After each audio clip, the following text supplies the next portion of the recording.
তো কেমন আছেন সবাই? আরও একটা ভিডিও নিয়ে চলে এলাম। তো এটা কিন্তু পিঙ্ক থোকা জবা, এটাকে লাগিয়েছিলাম আজ থেকে 3 মাস আগে। তো সেটাকে আবার যত্ন করে এই পর্যায়ে নিয়ে আসার জন্য অনেক খাটতে হয়েছে ওর পেছনে। তো যাই হোক, এখন খাটনির ফল আমি পাচ্ছি। তো রোজ কিন্তু প্রায় 3-4টে করে ফুল ফুটছে গাছে, আর ফুলগুলো এত সুন্দর লাগছে সেটা একবার দেখুন। এই যে আজকে কিন্তু 3টে ফুটেছে গাছে। তো আমার তো ভীষণ ভালো লাগে। মোটামুটি 3-4 রকমের জবা আমার বাড়িতে আমি কালেক্ট করে ফেলেছি। তো ইচ্ছা আছে আরও কিছু জবা গাছ আনার।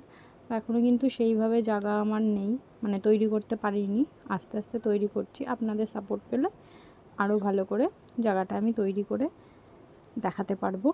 তো যেহেতু বাড়িতে থাকি না সারাদিন, তো যেটুকু পারি সেটুকু পরিচর্যা করে এই কিন্তু ফল পেয়েছি। তো এইগুলো তো ভীষণই ভালো লাগে, সবাই জানেন।